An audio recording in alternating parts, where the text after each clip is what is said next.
Welcome to the Virginia is for Laughers podcast, brought to you by X2 Comedy. If you're looking to get more out of your Shenandoah Valley experience, then this is the podcast for you. You'll meet interesting people, the comedians that perform here, and find out more about what you can do and see. Whether you live here or plan to visit, listen to explore what helps make up our unique slice of heaven. Now here's your host, Dawn Davis Womack. Hello, Laughers. I'm thrilled to introduce you to Jessica and Stephanie from Harmony Harvest Farm, flower growers, frog makers, and shippers of all. Located in the beautiful Shenandoah Valley of Virginia, they are a family-owned and operated farm that brings the magic of fresh-cut flowers shipped to your door directly from the farm. They love to share their passion for fresh-cut flowers through handcrafted bouquets and curated DIY flower boxes. Flower obsessed, they are also the owners of Floral Genius, the only U.S. manufacturer of handcrafted flower frogs. Welcome to the show, Jessica and Stephanie. It's great to have you both on today. Wow. Well, thank you so much for having us today. Hello. I'm Jessica. I'm here with my sister, Stephanie. Hi. And we are just super excited to talk about like all of our favorite things: flowers, frogs, farming, feelings, fun, all the good stuff. All the things. The whole wad. You guys are loads of fun, so I'm really excited to get into this and share with the Laughers, you two beautiful ladies.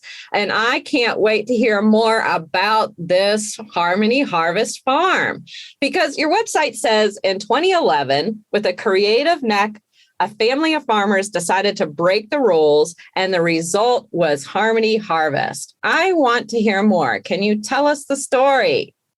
Oh, yeah. Like, totally can tell you the family story. So we are actually a multi-generational farm. And just like you said, we are also rule breakers. So we're not started by the oldest generation that's involved. My mom and I actually partnered together to start Harmony Harvest. It was my idea. And we as a family kind of grew up farming with parents who also worked on a very small level.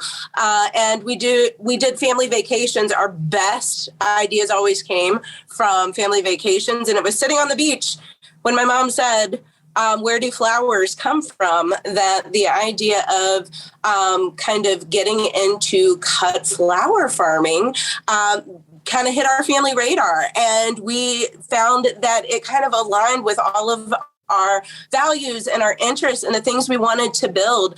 And the family says I'm the master manipulator. Because so not only did I talk my mom into, hey, like this would be a really great idea, let's do it. A few years later, I was able to weasel my way into conning my sister to moving a whole state away back home and working at the farm as well. So Yeah, which I would just like to point out that for years, and we're years, I said, I am not moving back to work on your stupid flower farm. yeah. Here I am, chewing those words to this day. It's one of those things where I have always been somebody who just said, like, this is the life I would like to live. Okay, let's build that. You know, I left college, studied horticulture. I met my husband at Tech, and say my love story started with flowers.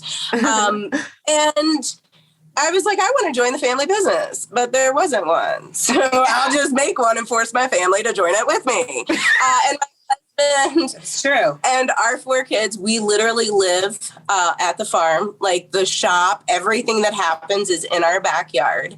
It is like a lot of cliche about like, we're like a family, but we are legitimately like a family in all the good ways.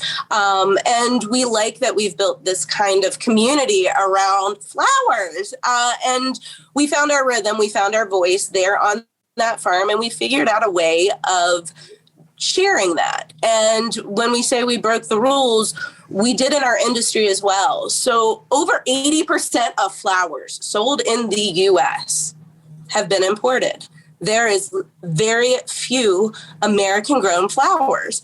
And farms are becoming smaller and smaller and going out of production. And so it was important to us really loving the Valley heritage of agriculture and seeing this industry that we were growing so fondly of, that had felt these hiccups, and we wanted to raise awareness and we wanted to make it better.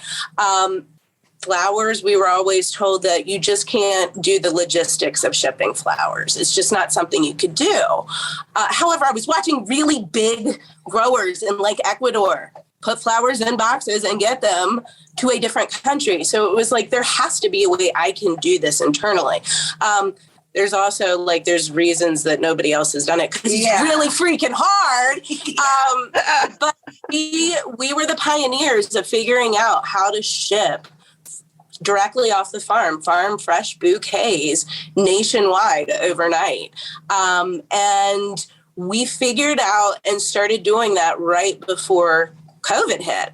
But we were really focusing on wholesale. Because we were also, I was a farmer florist, so I was growing flowers and designing weddings, and the people I knew in the industry were other designers. It felt very easy to sell to wholesalers versus retail.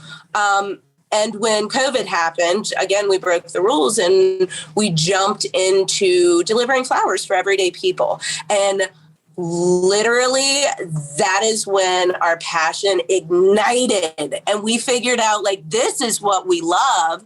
Because we started connecting with every single bloom that left the farm. We would literally, my sister and I were filling all the orders, and we would be standing in the shop and reading like, oh my gosh, this lady had the cutest little baby. Listen to this description of this mom sending flowers. And we got really connected with everybody's stories. And we've made a lot of friends along the way and have built our business with our own community. It's been a really fun ride for us to see the power of what we can do with flowers. Yeah, and it is funny because, like, really reading the notes, which it sounds creepy, and yeah, for maybe some places, you know, don't read all the notes, but just so you know, for the laughers out there, people read the notes. So had some ones that were like, oh, okay, it's gonna be a good night tonight. You know, it's great because like those, like just all the reasons that people were staying connected during COVID, like we're so, you know, it, like Jess said, it ignited our passion. We realized like, this is what we want to do. Like wholesale is really fun. Like we love our florist people, but like, you know, just being able to connect like just anybody together, especially through, you know, pandemic times, was really, really special. And we have built such a fun tribe. Like we're a small, tight-knit group, and it is a lot of family, and all of us are friends, and it's sharing that. So the girl who kind of makes every order run smoothly off that farm has a real connection with all the orders that go out. And so it's so funny how often and frequently orders will come in and the note is directed towards her. They didn't want to leave a recipient note to who they were sending the flowers, but they'll be like, hey, Rudy, I just see you all the time on Instagram and I just think you're the greatest. And so it's not just having a relationship, you know, with Steph and I. And by the way, like I said, we run this with our mom. Yeah. And we are three girls that are real, if you can't tell, chatty and strong. So we call ourselves the trifecta. And while our mom's legal name is Chris, she really goes by the Lady Monarch. And that's a legit title. That's a legit title. She has butterfly wings in the whole 9 yards. We share all of that. Like it's literally how this farm runs. And people are like, oh, come on. Do you really run around with butterfly wings? Yes. Yes, we do. Ask the delivery guy, because there are times when he can't get the packages because he has to wait for the Lady Monarch to cross in front of him. This is how we choose to live our life, and it's really fun. And we have been able to share that through our business and allow other people to do it.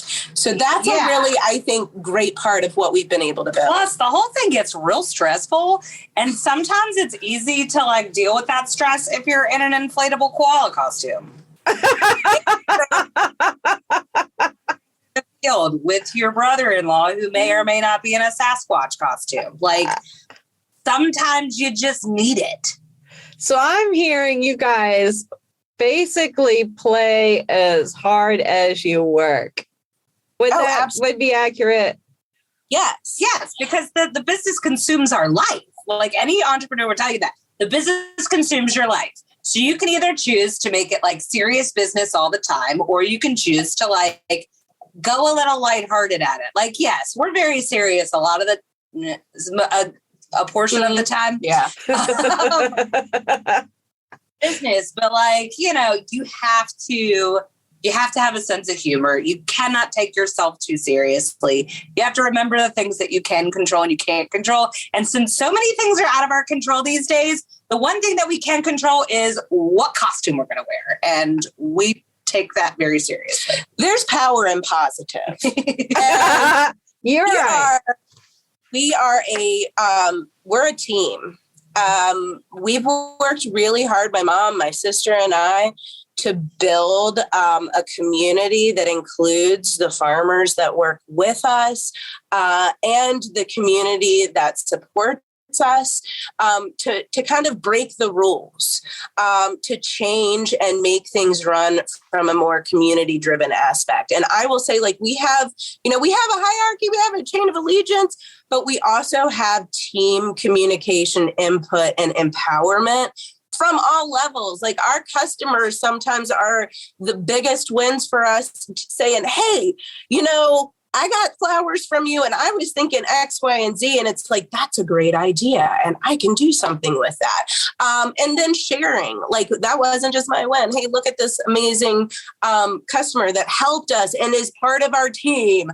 So it's really just making this feel like it's more of a community. It's not just a business, and while we live in it, we don't expect that from everyone. So we balance quality life for everyone. And like, honestly, we're all at work more than we're usually with our families. Shouldn't that place be fun? Yeah. We can get a lot done. And I'm always one of those people, like, you can attract way more flies with honey than you can vinegar. And the supply chain nightmare that we are all living in, I am finding that to really kind of go far. Yeah. Speaking of which, you had mentioned earlier that when you were first getting started in this business, it was, really hard. You figured it out. It was really hard. What would you say is the hardest part of running your business? Prioritizing good ideas. Okay. Yeah. Prioritizing good ideas. Honestly, like I mean, listen, you can figure anything out, right? Logistics. How do you ship perishables? How do you make your website work? How do you do this? But it's like, it's one of those things where it's like you open up cans of worms everywhere you go. Mm-hmm. And then you have another good idea and another good idea. And, with a small team, you can only do so much. And Jess is a visionary, so she's just oozing with good ideas. And I am a integrator, which I like to say I'm an executioner, but it's finding that balance. Like, you have to have both, right? You have to have your visionary and you have to have your integrator. But how does the integrator not, freak out with overwhelmingness with all the oozy vision stuff? And that's the hardest part for us. Yeah, that's the hardest part. So prioritizing good ideas. We didn't come from any real strong lineage that left us large troves of wealth. Me neither. So we always joke that we just should have married rich. And I'm just like, I love my husband, but I have a 12-year-old. I'm careful with where she says that. But yeah. We're feisty. We're aggressive. we're smart. We have put smarter people than us at the table with us to help make smart decisions. But we could roll like we were wealthy because those are the types of dreams we have, but then we have to be creative in how we get there. And the growth strategy, because growth sounds great until you're trying to finance that growth, especially in tight supply chain. So like right now, I keep telling myself, like, you have to wake up and like get your mind around it. And you know what? If I can make it right now, think about how easy it's going to be when it's easy. Like, Yeah, there it is. Got to find silver linings and, trying to make sure that we have really good plans in place to move forward and the team knows what the plan is and that we move forward. But that when that doesn't happen, we can pivot as a team, not get discouraged and find another route to get to the goal. And so there's just been a lot of that with the growth scaling. So we're learning, like, and I think the second we stop learning, we stop really growing this business. So I'm reading the books. My husband is taking classes on the side. So I'm like, what are you learning in that Excel that I can glean? Because I am not great at the technology and trying to come up quick. And if there's any billionaires listening, I will trade you $1 skrillion for a bouquet subscription. I'm just saying. I think this is fair. I think this is totally fair. That's creative. I'm open to it. I love what you guys, basically the message in there is, learning from what didn't work. One of my most impactful phrases that really hit home for me came from a pastor on a mission trip to Turkey. And it still that was in 1999, and it still sticks with me today. And he said, expectation is your enemy. Flexibility is your friend. Ooh, yes. That's a good one. Isn't that has stuck with me. Right? And that's kind of what you're talking about in terms of pivoting with the team. And, maybe that's just, you had learning something from that and taking a new direction that'll actually make the growth strategy work even better. And you wouldn't have gotten there without, having the initial attempt, so I really love the message in that. That's incredible. I want to talk more about your flowers too. You are farmers as well as designers who deliver stunning. You're all the things. Yes, you are all the things. Also hilarious. And I love this. You deliver stunning premium bloom and fresh cut flowers to floral enthusiasts across the United States of America. And what are you hoping to inspire in them and in our world with them? Oh, happiness. It's the best question ever because I think it goes straight to what our business embodies, which is just helping folks discover a better life through flowers. And whether that's appreciating a moment in time, a gesture from someone else, whether that's me being able to provide for my kids or our crew being able to have the life that they want through the farm, there are things we can all benefit through flowers, what we can gain through flowers. So for us, it's literally putting out there just the crack of the door to something better. What we grow physically is flowers. What we provide is people's emotions. It's just something that can't be replaced because it is fleeting. Our emotions come, our emotions go, they change. We want to give that to someone. It doesn't last forever. It's the same thing with the bouquet. It's something so special. You cannot represent that with a thing. And so I think the power that they have, and this is culture. There's so much, we have done so much research. I'm like a flower nerd now. There's so historical information that talks about how significant flowers have been as a token of our emotions and how we represent to others, that it's a really intimate thing, that it feels good to be the provider of that, to be the conduit of that, to help others who maybe are missing that and needing that connection and needing to feel represented, that we can provide an outlet. Stephanie, would you add anything to that? Yes. Let's see.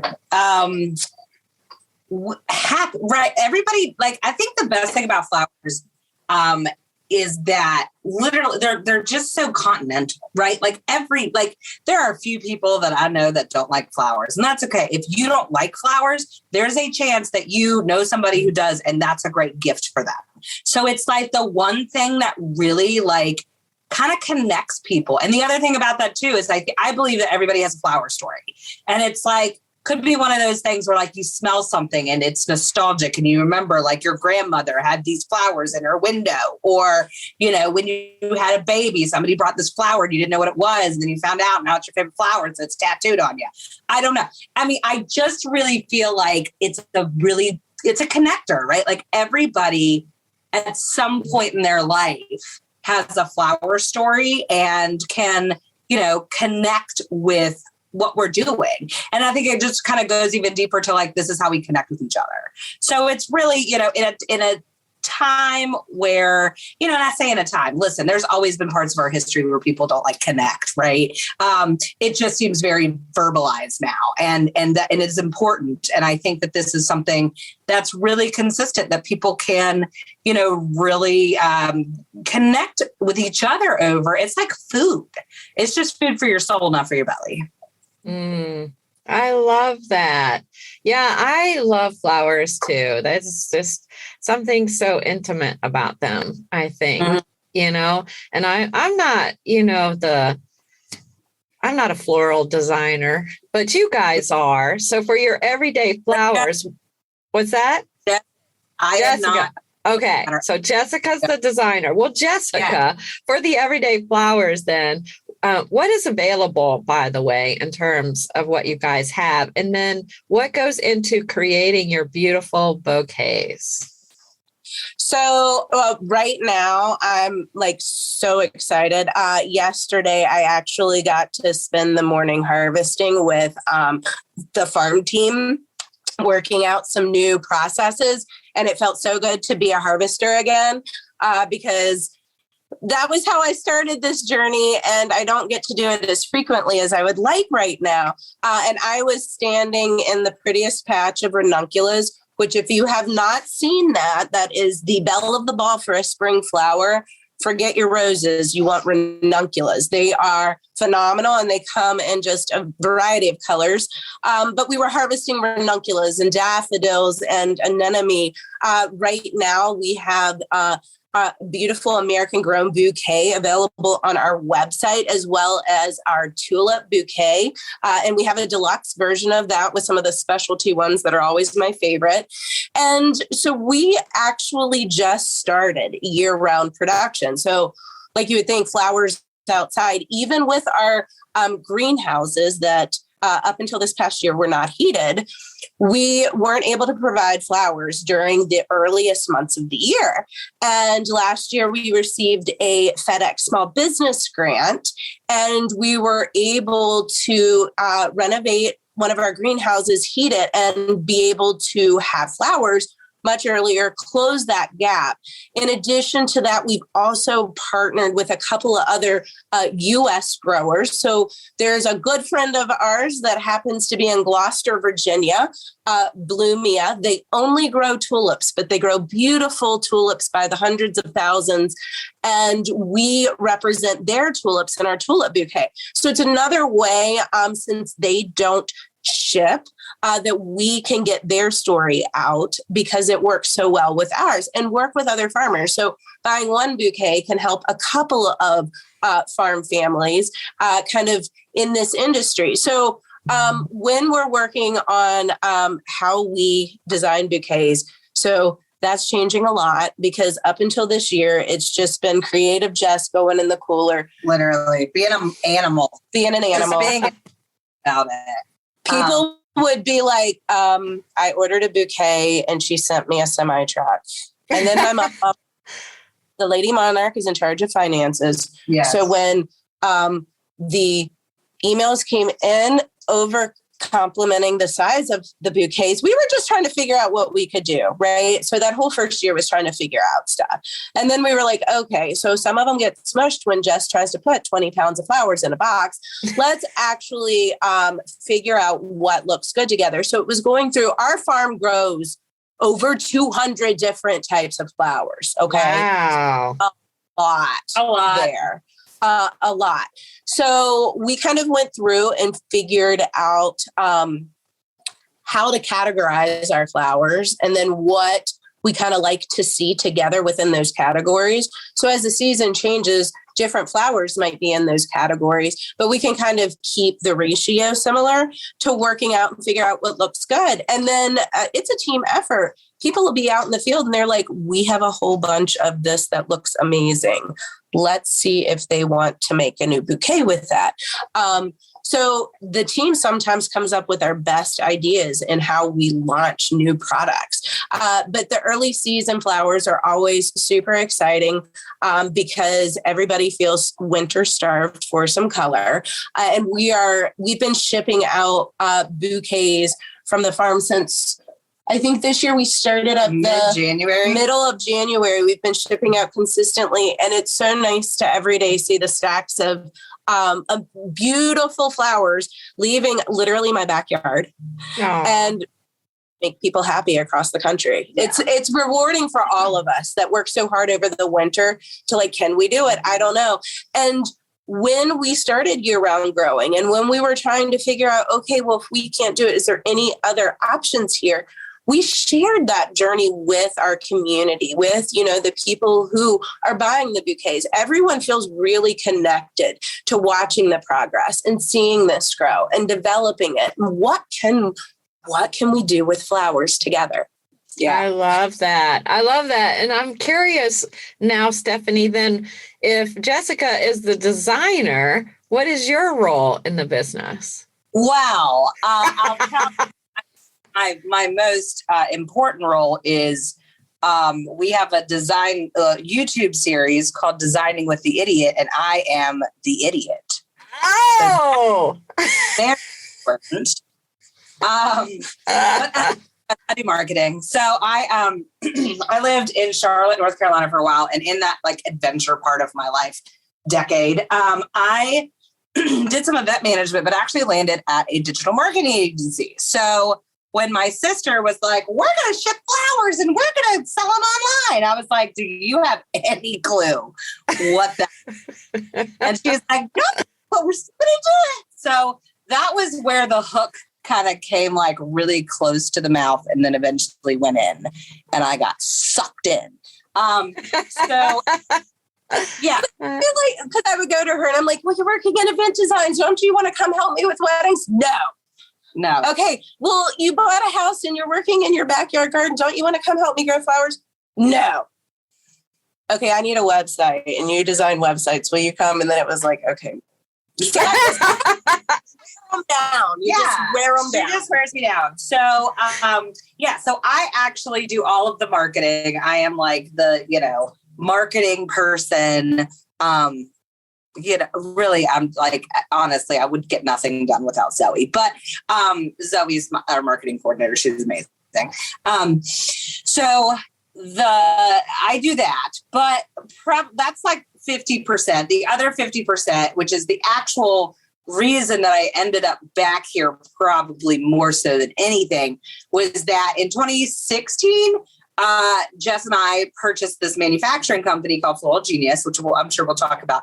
And as co-owner of that business, it was time for me to I needed to be in the same state as the business at least. So I am over a lot of what happens with Floral Genius as well. So yay. I love it. You guys are an amazing and a powerful team. You have wonderful resources on your site for us too, like your flower forecast. I found that very interesting. And also flower care. So you have this YouTube series. I imagine you might have some key pro tips on arranging for us amateur flower lovers wanting to create our own bouquets. What are some of those key tips for us quote unquote idiots?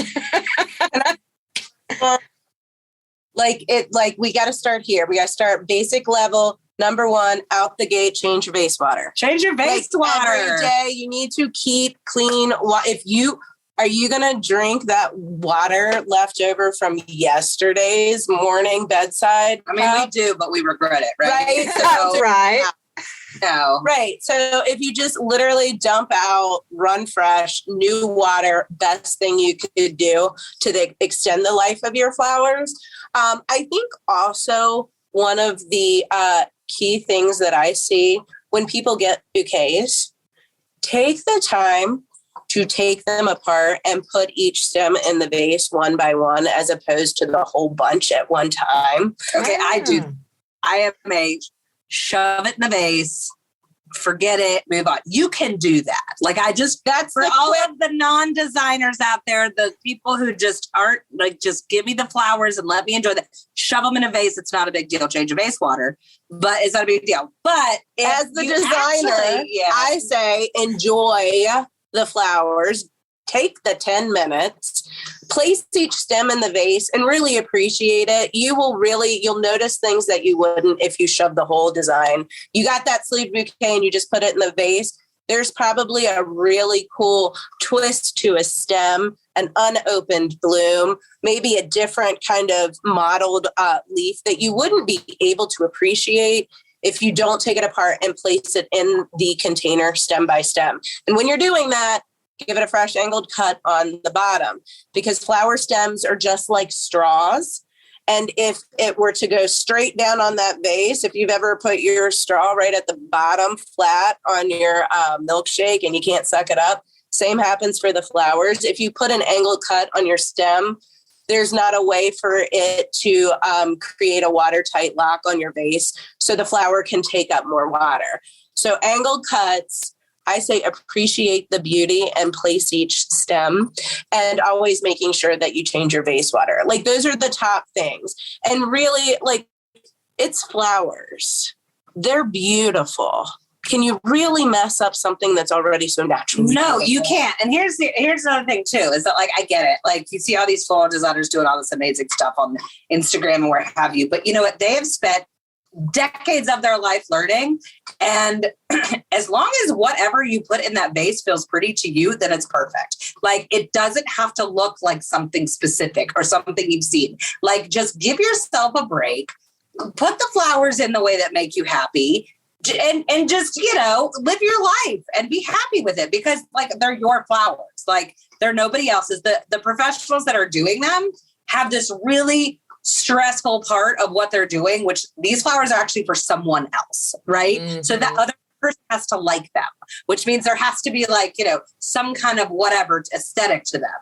These are yours. Do whatever you want. Do whatever makes you happy. Don't stress about it. I'm sure it looks great. Move on with your life. Enjoy your flowers. And I'm going to give one actual more pointed one for anybody who's out there is like, yeah, that all feels good, but like, give me one. Aesthetically speaking, quick life hack. If you want to make a big impact on a room, a single type bouquet in a vase will always win the day. So if you're like, I don't know how to put it together, that feels stressful and complicated, like our tulip bouquet, one variety, it's quick, it's easy, it goes in a vase, it always looks good because it's in great company. Wow, so you don't mean just like all the same color, same flower. You're talking about one variety of flower. So it can be multiple colors or a single color theme, just all the same type of flower. That is a very good tip. Now on this angled cut, should it, is there a specific length? Like it should cut at least an inch or 2 inches. And, what would you say about that? Yep. I always take about a half of an inch to an inch off of the bottom of my stem, just so that I can make sure we're further up where the plant is probably already got water within kind of the flow chain of its straw, we'll say. So I would say about a half inch to an inch up, but nobody's measuring this. It's true. Like literally, I have twin 6-year-old boys and their designs are just fine. And sometimes they might forget to cut that stem where I said, and it's minuscule removed or they removed most of it. Again, a good just kind of break. If you notice at the bottom of the stem, like I have done what you said and changed my base water for 2 weeks and trimmed my stems every couple days. And today it is nasty and brown for 2 inches. Cut all of that off. You can the flowers actually live much longer than we kind of give them credit for, but we just have to give them a little bit of daily check-ins. And you should be checking in with your emotions anyways. So I like to put them in high touch areas beside my bed, in the bathroom, dining room table, wherever my kids have made a mess and I just need to hide it. Flowers are great at that. Yeah. Nobody notices your clutter if you have bougie flowers sitting out. They're like, oh, wow, I like your flowers. Works every time. Yes, but I'll keep them out of direct sunlight after they're cut. When they're on the plant, they love the sun. When they're off the plant, they hate the sun. Yeah. Really? Yes. So you want to keep your flowers out of direct sunlight because it will just make them they go through their life cycle faster. Yeah. So if you let's say you got them and you're like, they need to be 3 days from now tomorrow. I have an event. I want these to look really great tomorrow. And they look like maybe they're 3 days from that. If you put them in sunlight and warm water, you can speed up the process. So if you're like, come on, quick, open up and be pretty, Lily. I want to see you. You can put them in sunlight and put them in warm water. So the reverse is true. If you're like, nah, these are pretty right now, and I want to see how long that will last. We don't want hot water or hot conditions. We just want room temperature or a little on the cool side and out of direct sunlight. So it is weird science. And we do this with the kids. It's kind of cool. Let's move them around. Some of the flowers will continue to grow in vase like tulips, and they will move towards the sun. So you can let's manipulate this guy and turn an arrangement, turn your vase and watch the flowers move with it. The flowers and enjoying the bouquets that we sent out are really meant to be interactive. This is not just set it in the corner and that, okay. They continue to provide joy. I can tell you, we put flowers on the table and our house is happy. You just naturally walk by, it catches your eye a little longer and it gives you a reason to smile. Yeah, it does. Speaking of interactive and connecting with emotions and what the weird science of the flowers, how involved are your husbands in creating bouquets? Oh, my husband's just no. He's just no. My husband's not. He likes to walk by and be like, "Oh, those are pretty," but he has a career that keeps him very, very busy, and we just he does a phenomenal job as Uncle Batman to my kids. Uncle Batman. Yeah. So that's his involvement. Yeah, but Jess's husband, on the other hand, very involved. My husband is very involved, besides being the one that puts on the Sasquatch costume. And, anytime we need a reminder on how the tractor works, or maybe an extra set of hands and a chainsaw is involved, he'll jump in and help on the farm. However, that farm really runs with 100% pretty much girl power. Yeah. My husband's major contribution is actually the second company that my sister said that we run, Floral Genius. So we manufacture design tools. We're that crazy about flowers and wanting people to enjoy them that we bought an existing company that manufactured what are called flower frogs. And when we did that and we moved the company to Virginia and built it in my backyard, we realized we didn't know how to actually make the product. So we just kind of basically moved a bunch of, built a foundry and put her husband in there and said, you can make these things, right? In your spare time, because he does also have a work. full-time job. Yeah. He has a full-time job. And we're like, well, you can make these, right? And he's like, guys. But he did. Yeah, very well. And I'm still married. How about that? Oh, that's good. So all good things. Good things. So he actually runs the production side of our manufacturing that happens on the farm. And then Harmony Harvest is kind of our storefront for a lot of the frogs that we sell that are Floral Genius brand. So we grow flowers. We also make the design tools. We do all of the things right on the flower farm. Oh, yes. This is a good time to talk a little bit more about these design tools, the flower frogs and the hairpins, because these professional designers, it sounds like they would know all about those. But for us amateurs, what are those and why would we want to use them? So it's a funny story because when one day Jess calls me, I'm living in Charlotte. And she says, I want to buy a company and I want you to do it with me. And I was like, okay. She's a manufacturing company. And I was like, we don't know anything about manufacturing, but what are we making? And she's like, flower frogs. And I'm like, what in God's name is a flower frog? So, obviously I know what they are now, but flower frogs in a nutshell, normally when you get a flower arrangement, it's got floral foam in it, right? That green foamy stuff that holds the that stuff is really bad for the environment. It's not biodegradable, and it also creates microplastics. So when you dump that green base water down your sink, the later frogs, fishes, all those animals, the fishes and the frogs and all the marine life is then, breathing and eating, filtering through their gills, microplastics. So it's not. The other thing too is it does have carcinogens in it. So our floral professionals who have spent their entire career, years, decades and decades, hovering over floral foam, and you're cutting it when it's dry, so it's dusty, and they're breathing that in. It's just not super great. So the flower frog was it's not a new invention.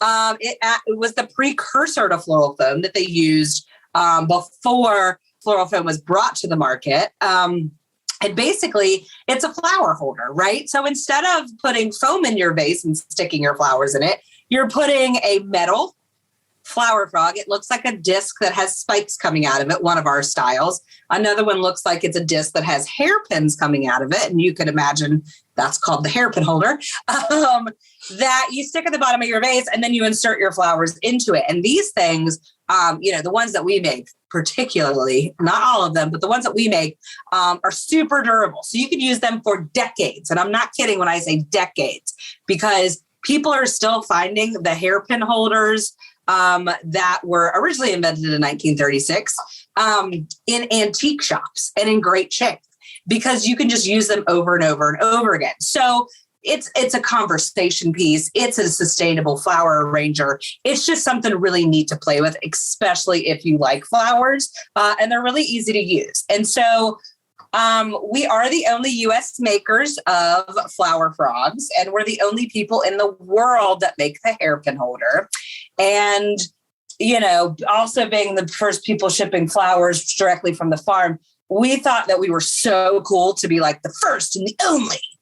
But, there's reasons for these things. It's really hard. And it's been a journey, but we're really, really proud of where we're at, and we just keep growing. It's kind of crazy. Yeah, that's really, go ahead, Jessica. Sorry. I'm just going to say, from the design side. I was just going to ask. I wanted to know why a designer loved them. So you just go ahead, girl, because I was going to ask that question. So let me tell you, I started my career over the green foam blocks, and it just took a lot of stuff to cover all of that up. And then I was kind of like, I don't know, some of this stuff, because that green foam will get clogged in the flower straw that it's sucking everything it needs out of that foam up through. And I would have flowers that would just sporadically go down. And I'm like, I hate this. That flower is fine if it was just in a vase of water, but I put it in this and I'm having issues. And I just felt like it was a lot to cover. And what I love about the flower farm and what I wanted to highlight in my designs was how nature was, how it's loose, how it's wispy, how there's negative space, how one stem could really stand on its own and look beautiful amongst a mass. And I wasn't able to achieve that with how dense the foam made me work. And when I started looking at the designs that were more in line with what I wanted to achieve, it was this old mechanic. And so as I learned how to use these, what it showed me is that it makes the way that you create something pretty almost go away. Because with using a flower frog, the stem almost is uninterrupted. So it's a beautiful standalone statement. And quite honestly, by using those now, I can really appreciate 1, 2, 3 stems in a design where I couldn't get something that felt quite so impactful when I didn't have a way of achieving that. So it almost just makes it look like it's growing from the table. I also watch all of these trends of what we're seeing more and getting rid of the actual vase component. I'm seeing more and more Pinterest pictures that have what looks like it's growing right out of the table. Those designs are all achieved with frogs because it allows the mechanic to virtually disappear with maybe a little bit of moss covering or even just a specific flower placement. You can make something super impactful. So we also found that while as high-end designers, that is, a coveted design style, this tool makes it really easy to do that. On the flip side, people who are like, I know nothing about design, could truly appreciate a minimalistic couple of stem placement in a frog, or then feel that they have the confidence to build out an arrangement with the use of a frog. So we do a lot of classes. We do a lot of YouTube tutorials to kind of break this down and show folks how it's actually like super easy. And one of my favorite things that the frogs provide to people who are like, I'm just trying to learn this. When you use foam, if you put a stem in and you decide, I don't like that and I want to take it out, you now have an air hole. If another stem gets lodged in there, it's not sucking up water and it can break apart. With the flower frogs, it changes the dynamics. You can literally pull out a stem, put it in a different place, and it doesn't change anything else. So you have way more flexibility in interacting with your design as you create it, or even as you care with it over time. Because when I do designs for my house, I always use frogs, and I always catch the whole family rearranging it because it makes it more interactive. So for me, I find that it's it's a really simple utilitarian tool, but it's one that I would never be caught without. And if you ever are cleaning out great Aunt Betty's underneath her kitchen sink, that's why you found flower frogs, because she knew it was the most awesome utilitarian tool. Wow. Are they expensive? These design tools, these flower frogs? They cost $1 bazillion, but we let them go at quite a steal on the website. If you ask me how much they should cost, I'll say $1,000 a piece. But that doesn't work. If you go to the website, they're much cheaper. No, they range anywhere from $6 for the smaller sizes, and they can get up to in the $30 range. But at the same time, you have them forever. This is not a one-time use thing. This is like you have this thing and you use it forever. And that you wash them and you just put them on the shelf. And then next time you get some flowers, you pull it out and you use it forever because they're made of rust-free materials. So they're really durably made. And we're really proud of ours because, yes, you can order them on Amazon and they will come out of somewhere abroad. And they're just not as good. Like the pins, the nails that are in them are shorter and they're farther apart. So they don't really hold the flowers. And a lot of times they're made with low grade materials. So over time they will rust. But ours, nope, no rusting. Keep them forever. Like we hang on. You know what I mean? I am really hard on them to see what kind of abuse they will take. And I'm telling you, they are definitely like some tough, sturdy little things. Yeah. Like if it makes it out of my house of 4 kids, we say that it's prison grade, and they are. I like that.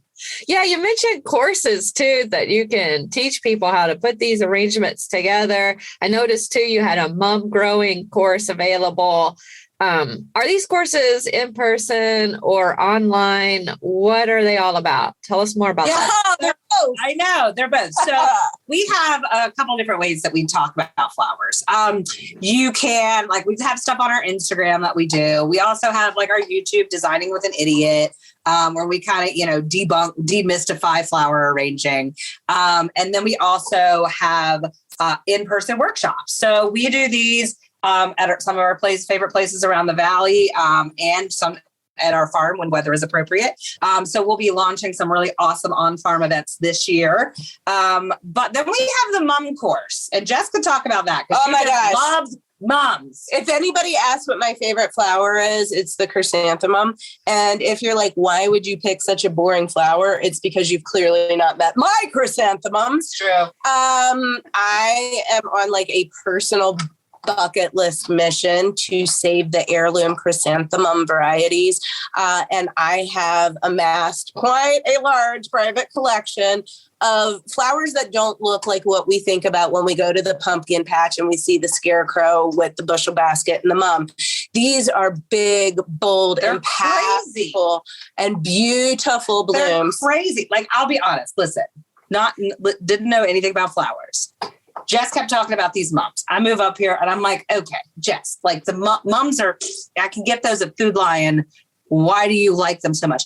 And then she shows me the mums and I'm like, these are not mums though. These are some other some of them look like dahlias. And I'm not kidding. They have just this wide variety that you would never, you'd be like, what kind of flower is that? And if somebody said a mum, you would your brain would blow up. Mine almost did. I'm not kidding. And they're amazing. They are. And so the other really great part is it's one of the last flowers that we have before we hit the Christmas holiday season. And so we do a lot of mum bouquets. We talk a lot and we supply crazy amounts of mums. But we also, one time a year in January, we offer for sale our mum root plants. And so this year was our second or third year offering the plants, and we love it. It was so much fun to grow with people who were getting plants from us. And this year, after doing that for a few seasons, we decided let's really grow with people. So we still have some of our mum plants available, I believe, on the website up until June. But we put together a course that kind of walks through this crop with us and how we do it month by month. It's one of the few crops that we actually touch every single month of the year. So it's very interactive. And so we all fall madly in love with this flower. And there's so many cool things about what you can do with it, how you can change and manipulate things. So it's a really kind of interactive, which goes right with what we're trying to do, crop that we decided to put the course together. And it's been a lot of fun to watch people kind of growing along with us this whole season and trying to answer all of those questions that I had when I kind of first started this journey. And that one is virtual. That is a virtual. But it's got really great videos of Jess that are. Oh yeah, there we go. Oh, we only do one take. Listen, marketing is really fun. Video editing is not a skill set, so we do one takes on everything, and I think they came out pretty darn good. But yeah, that course is virtual, and I think it was really it actually answered a need too, because as we were talking about people were seeing these mum crops, and it was, home gardeners, other flower farmers. And they were like, how in God's name are you doing this? And we were like, well, we grow stuff. And so it was a lot easier for us to put, a kind of a guide together. This is how we do it. And we've got an amazing response from it. And people, are so excited. We see people posting pictures all the time of, these are my mums and I'm so excited. And look how, they're growing and da-da-da-da.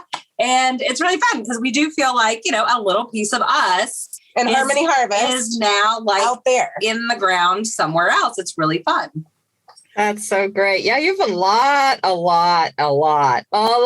of flowers. So you sell them in bulk directly from your farm for floral designers and DIY wedding flowers as well. So are those available all year?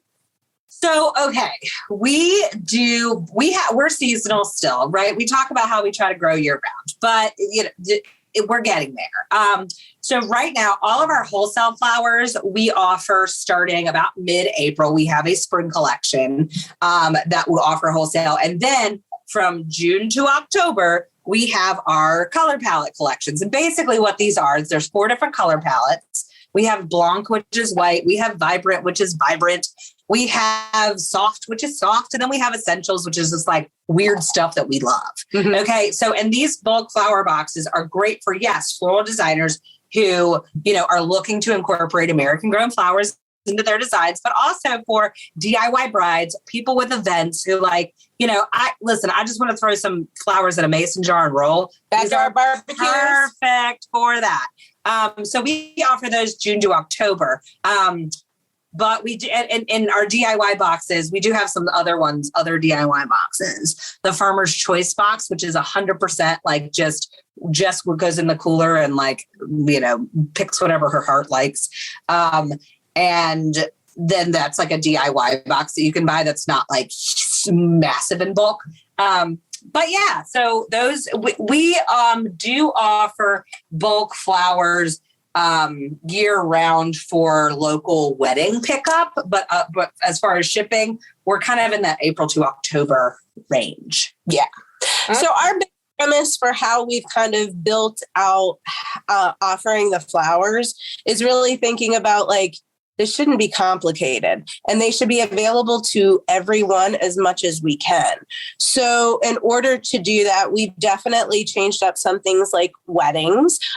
We were doing a lot of travel to set up weddings, and we also, it's a long process where it's like, I don't know what my budget needs to be because I don't know how much flowers are. And I have to go through this whole awkward process, not really knowing until I get my quote. And I always felt bad for brides that were in that situation.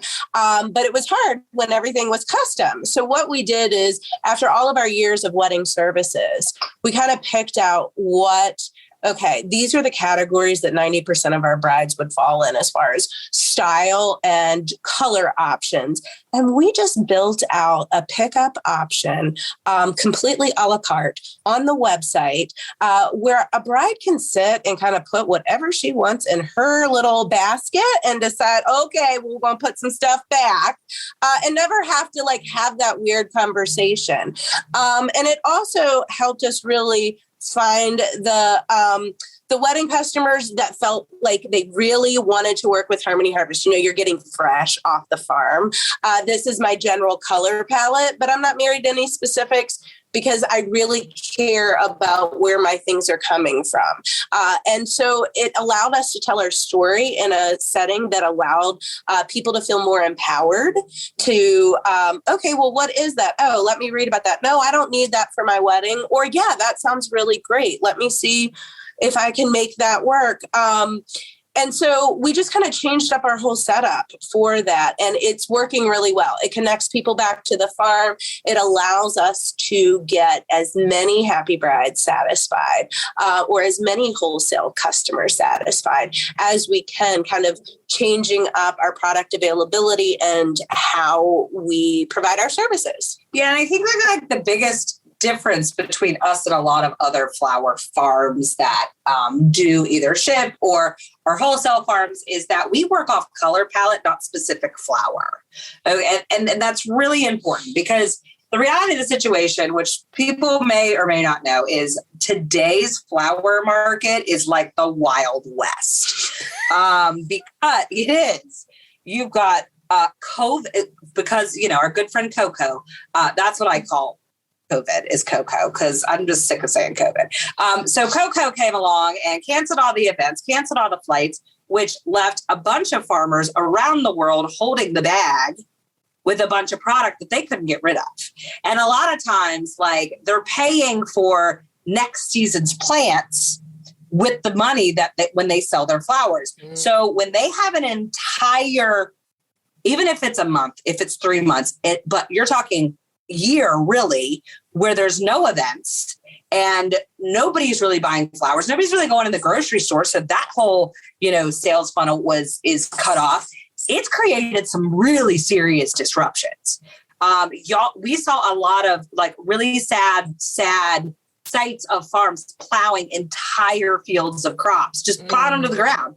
They can't get rid of them. And so that has created this trickle down effect. And today still, and I suspect it to be this way for a while, flowers are skyrocketing in price. It is very stressful for florists to get specific flowers that they need, because it's one of those situations where you're working with Mother Nature, first of all. So guaranteeing something when there's like a bunch of different sources, that's one thing. But trying to get a guarantee when now we are literally left with the people who were able to survive the pandemic really, really makes it difficult. So it's really kind of a Wild West situation. Then of course, now we're dealing with fuel prices, and it's not cheaper to fill up a jet plane to get the flowers here. And so, really American farmers are trying to support the demand, but there's just so few of us, right? So, when you start talking about like these big production farms, what they're doing is a lot of times they're growing, a handful of crops, but in mass, like tons of tulips or tons of ranunculus or tons of carnations. And they can say, I should have, a couple million stems of white. Since we grow 200 varieties of flowers, like we don't like to ever guarantee that we're going to have that specific flower in that specific color on that specific day. So we sell them color palette and we say, okay, do you if you want the most beautiful flowers you've ever seen, tell us your color palette and we'll give you flowers in that color palette. Instead of saying, I need red roses with pink anemone and this and this and this. Oh, I want it in December. Well, guess what really doesn't grow in December? Anemone, right? So like really bringing out seasonality, and it's changing a buying culture, which is really, really hard. But I think it's necessary. Like it's time for people to start enjoying flowers when they are their happiest, which means when they're in season. And so, anemones bloom March through April. Okay. Having one in June, even if you order it in from somewhere, it's never going to look as good as the one that you got in March through April. And so I think that, there's been a lot of like this on-demand culture that we've, thank you, Amazon. I totally blame them for that. On-demand culture honestly does not work for florals. And we've tried to make it work for so long that unfortunately I feel like people just aren't getting the quality flowers that they want and deserve. And maybe they just don't even know better anymore because we've lived in this like this bubble of I want what I want when I want it. And I'll take, I got an anemone. Maybe you don't know that anemone is supposed to be 4 times the size and so much richer in color. And it's supposed to last 3 days, 4 days, 5 days longer because it's not fresh cut at this point. Like it's grown out of season. It's flown in from another country. It's been in the supply chain for 3 weeks and it was cut too early because the demand is so high, like all these things. So it's really like, the color palettes that we work off, yes, it makes it easier. It makes it easier for our business to fulfill orders. But beyond that, it allows us to make sure that people are getting the best possible flowers that in that moment in time. I like that note a lot. And I'm thinking through a little bit, as someone that maybe is organizing an event or organizing a wedding, I love that note to go with the flowers that are in season. And I'm hearing, you can order, what you want online, but someone like myself, I just don't know enough about flowers. I'm learning more about it in this podcast than I ever knew before. So if I just like went to online to order, I would be like, I don't know how many I need. Like, how does that? So do you guys do like a consult with event organizers and brides to kind of just walk them through what amount they might need and this kind of helpful information about going with the color palette and flowers in season? So like you have questions, we have answers, right? Okay. Like you need to know if you're like, okay, I have this many things. Now, some things are harder for us to consult on. We're going to give you our best opinion because if you're saying, I'm going to make 3 centerpieces, how many flowers do I need? How big is your centerpiece? right? I see. Yeah. I mean, like, and that's it gets a little difficult then. We are going to give you our best professional opinion based on the information provided.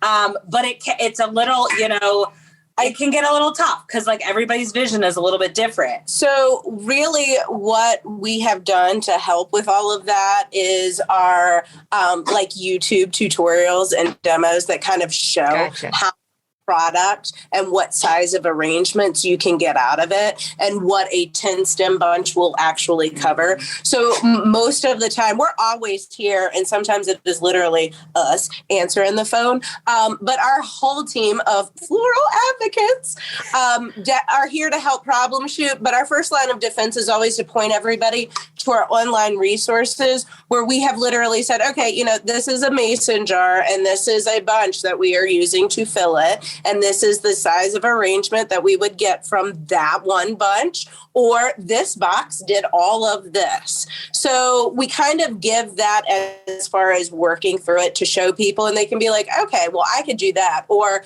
but I would want to add definitely another bunch in there. So let me get another box. But it gives a point of reference when you see someone actually working through the product as to what you can do. Okay, I understand more now. Yeah.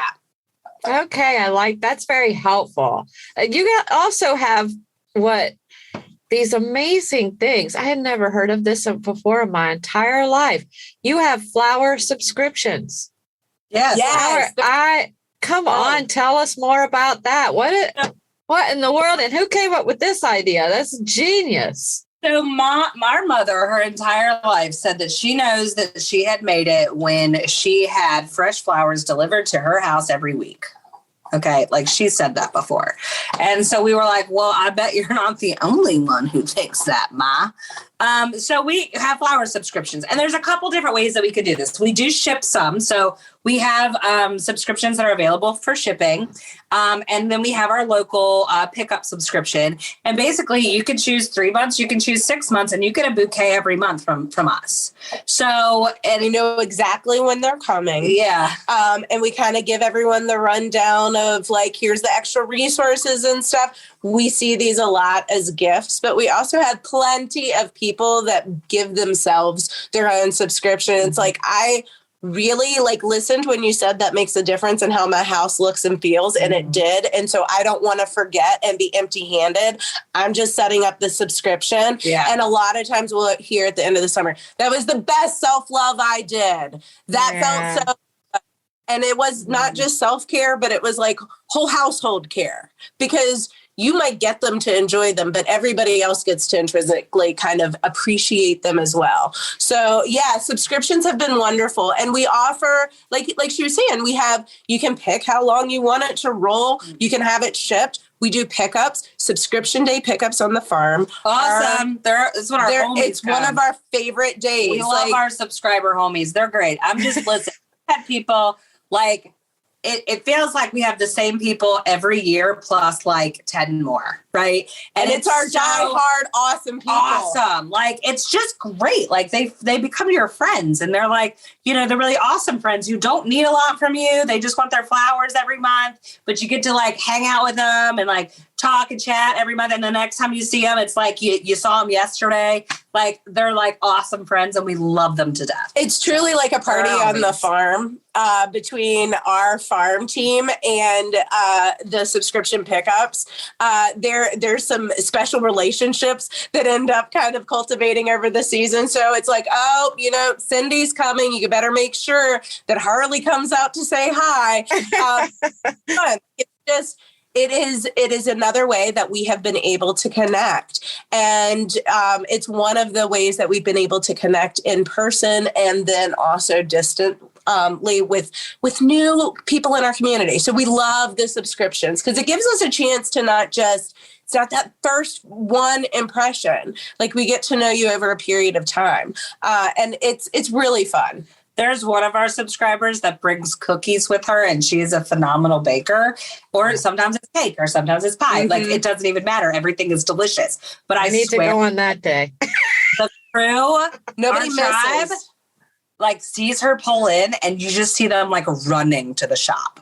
Like she has like, I mean, it's like she has a whole, like people chasing her vehicle. Yeah. As she comes into the and like, they everybody applaud knows her who she is. Oh, we when she applaud. pulls Yes. They get to, like, she has a whole fan club. It's hilarious.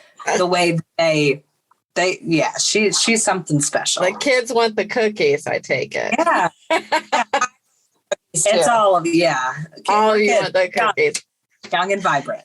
Who is Harley? Harley's as one of your dogs, right? She's one of our crew members. She helps run our design table and make all of the bouquets that go out, which is really fun. Like, honestly, as this business has grown, Steph and I have done every single thing. Like, it all starts with us. We do every job, but then it's like, okay, we're too busy doing all the jobs. You have to hand it over. And sometimes it's really hard to hand over and trying to figure out how to like, I don't know. I just figured out how to put flowers in a box and ship it. And so that was an entrepreneurial challenge for me. Like, you have to be able to share that with your team who wants to help. And the biggest, I think, piece of gratitude I got, or like real sense of accomplishment, was when I watched a couple of her bouquets go across the table and I said, oh my gosh, they're better than mine. Oh, that's wonderful. Right? Yeah. I don't keep that internally. I literally tell them, like, that is way better than mine. Did you see her bouquet? It's better than mine. I got to level up now. She's better than me. That's good. But being able to kind of share that, she's, and it's funny, we say that the farm sucks you in.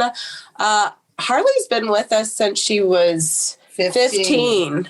Wow. She's been designing since she was. Nope. She started at the farm. She's just she started helping us, like, planting the plants. And she still does that as well. But she's also helping us open up the farm to the public this year. And she has been the, we call her the director of agritourism as well. She's been helping us get our pick your own garden set up and giving more experiences and ways for people to come out and really connect with Harmony Harvest Farm. But yeah, like, when people come in, you're like sucked into this family tree. Mm-hmm. I love it. Well, let's talk about getting sucked into this family tree. You just mentioned a pick your own garden opening up this summer. Talk about that.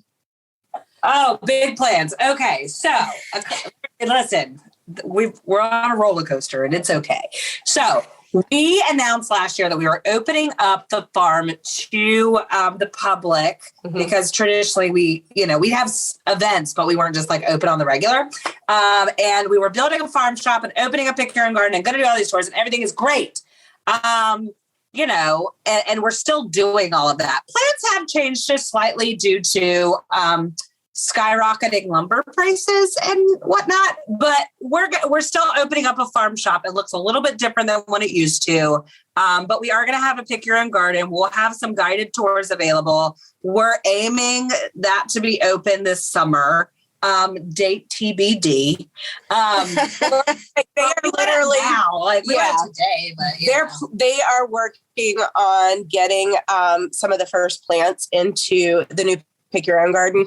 And we're really trying to share literally how flowers allow us to live a better life. So I'm really excited about the pick your own garden that we have coming up, because it's going to actually be a throwback to Victory Garden. And we're going to talk about what the Victory Garden was, why that was relevant, what cool things came from that. Like all of our extension services, when you have a garden question in your county and you call that little county extension line, we're going to educate a little bit about that and talk about our new way of running a floral Victory Garden to make some positive change. So it's not just like it's just get your flowers and go. We want to make sure that we can use that opportunity to tell a little bit more of the story. We're really working on being able to show the farm. People legit, and I understand this. Like, I get the world we live in today, but people don't believe that what they see on Instagram and Facebook is really what it's like at Harmony Harvest. And I'm here to say it absolutely is. Like, please. We're like, people don't believe us. You don't really act like that. You don't really put on false eyelashes and decked out makeup and go harvest. Yes, I do. Yes, ma'am. Some days that's how I feel like rolling, and I'm going to live the life I want. So we just decided, like, people were saying life can't be that great. And I was like, absolutely, it can be. In this soil, it absolutely can be. So who am I to keep others from enjoying this awesome life? So we're opening up the farm and sharing that. And it's been like, we are a small but very mighty and feisty group of girls. So we've really been coordinating what that looks like to share our farm that we have not had the public to with the world. And, working out, trying to figure out, we have a really awesome store planned. The timeline got changed, which is hard, but we're still opening up a farm store, and we're still doing that this year. And it just might be a plan B, and working on kind of that, like, this is the world that we live in. So we know what the end goal, and we will get to that end goal. The route might change a little bit on how we get there. And what's really awesome, because my sister and I will say this farm store, minor delay is a very fresh thing for us. And my sister and I have been very in this project, and it stung us pretty hard. And I don't think there could be a more comforting or soothing thought than every single member of that farm family team saying, yeah, it's a bummer, but you know what? We can make this a blessing in disguise. And I have a plan. Like, I hear your plan, and I think I can help and do this. And it was like, you know what? You're right. Yeah. So when we wanted to get a little in our feels, like, that's not fair, they said, who cares if it's fair? We're going to make the best, and we're going to make something awesome happen, and we'll still get there. So that's what we're doing. And it's a group of us, right? And my sister, my mom, and we might be at the helm of this. We are leading this thing. But it feels so good to do this as a group, as a team, and to see it, whether it is literally the crew that is helping us pull it off in the daily trenches, whether it is the network within the community. I've learned about so many different business connections that I didn't know existed in my own community. And I feel like they're part of our story too, to, our flower enthusiasts, our customers. I just feel like we're building something that's so much bigger than a business. It is literally the life I love. And I'm so grateful for the opportunity to be able to share what we're doing here, physically, and then even, digitally. I love it. So much of flexibility is your friend in that answer. So much of it. Just beautiful. Yes. Where is this farm located exactly in the Shenandoah Valley? So people can plan their summer visit to pick their own garden. Where are you exactly? So we are 201 Little Run Road, which is right next to the Shenandoah Valley Regional Airport.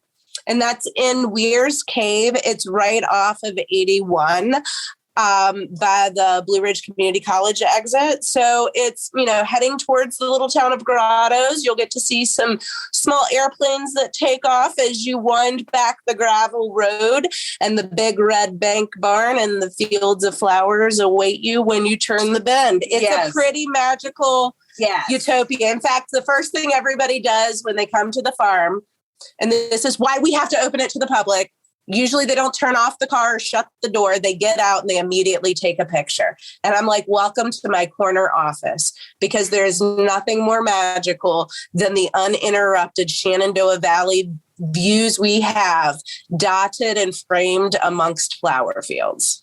Yeah, I will say it's one of those places that you're going to drive down a gravel road. Like, are you sure there's a farm back? And yes, there. So you're going to, but you literally come around the bend and you're like, oh my God, there it is. And it is very picturesque. Like, we got very lucky with that property because, like, literally you have an amazing view of the mountains with this, the flower fields. And when you drive in, you're kind of like on a hill, so you can kind of see down over everything. And it's a pretty special plot of land for sure. Oh, I'm excited about that. And before we wrap up, though, I just have this burning question that I have to have an answer to. I don't know what a victory garden is. Can you just give us a summary of that before we wrap up? So it was actually a World War effort that the government used to help us self-sustain, where they helped people plant backyard gardens for produce. And within of you to feed yourself, because rations are lean as a country, and share with your neighbor in your community, and canning resources, all of the extension programs, people who do soil testing, all of those programs were stemmed by this government-led victory garden during a war era of our time. And when a lot of people I'm so sorry. You're good. You're fine. People were really living more hand to mouth. And, well before the context of what we're living in now, there's a lot of interest in getting back to more sustainable methods, and kind of looking back at what we did in prior generations. So all of that, eating off of your backyard garden, enjoying flowers from your backyard garden, being able to feed into the community. Now we see these programs evolve into community gardens, but it's very much along that same original model. And as an American flower farm, and being one of the few that has a very loud voice, we thought, what better way to represent kind of the beauty of Americana agriculture in having a flower-focused victory garden for our Pick Your And Egg. I'll add, too, that a lot of these victory gardens back in the day, it was targeted at the women. The women doing the work. Yep. Right? And as a flower farm that has with the exception of our one part-time evening helper, is 100% women ran, it just makes sense. Like, it's a cool connection. I love it. Oh, this has been so amazing. As we wrap up here, can you share with the laughers how they can follow Harmony Harvest Farm on social media or otherwise to get more information about you? Beautiful people. Yes. Okay. Instagram is our play sandbox. We'll just call it a playpen sandbox, whatever. That's where we like to get in costume and make funny reels and, show pretty pictures of the farm. We also share a lot on Facebook. So, if you want to attend an event or want to know what's, kind of going on in the local scene, highly recommend following us on Facebook. And then if you really want to get like hardcore, which I would strongly recommend, you can go to hhfshop.com and sign up for our newsletter. We call it the Weekly Bunch. And when you're on the list, you're officially a bunchy. And the best thing about the Weekly Bunch is this is where I am a rebellious child and like to drop coupon codes that mom doesn't know about until the newsletter's gone and out. And she's like, why? Mm-hmm. So it's my place where I get to, be a bad kid, but a good friend. You know what I mean? I love it. That's good. We're just living our best 90s childhood through our entire adult life. Going. Like, I love the fact that my mom is in charge of money and I still have to I have to ask my mom. And I mean it. And I love that. Like, Mom, can I have some money? Yeah. I love it. Like, I love being a permanent I think kid. she preferred it back in the day, though, when we were like, Mom, can we have $20 versus like, Mom, can I have this amount of money that I never thought I'd ever ask you for? Yeah. The request might have changed a little bit, but it's still a really crazy, fun mom, daughter, sister dynamic that seems to work well. I love it. Thank you so much, Jessica and Stephanie. This has been absolutely delightful and so super fun being with both of you today so that you could share with the laughers all things about living a better life through flowers. Thank you again so much for being on today. Thank you for having us. This has been so fun. Yes, it has. Laughers, you could get more information on buying flowers for you, your weddings, or any occasion at hhfshop.com. That's hhfshop.com. There you can also buy their mom growing course, merch, frogs, flower hairpin holders, or a flower subscription. Flowers are also available for pickup at the Shen Valley store in Weir's Cave or for delivery within 10 miles of their farm. We'll also be sure to put their website and information in the show notes as well. And lastly, and most importantly, thanks for tuning in, Lappers. Out of all the podcasts out there, you picked us, and we think that's pretty darn special, just like you. Until next time, keep smiling. Bye. Thanks for tuning in to this episode of the Virginia is for Laughers podcast, brought to you by X2 Comedy. We'll be dropping a new podcast every Wednesday at 4 p.m. Eastern Standard Time, so check back for another uplifting episode. Come to an X2 Comedy show or let us bring a show to you. To find out more, head to x2comedy.com. Be sure to share us with a friend. Until next time, cheers.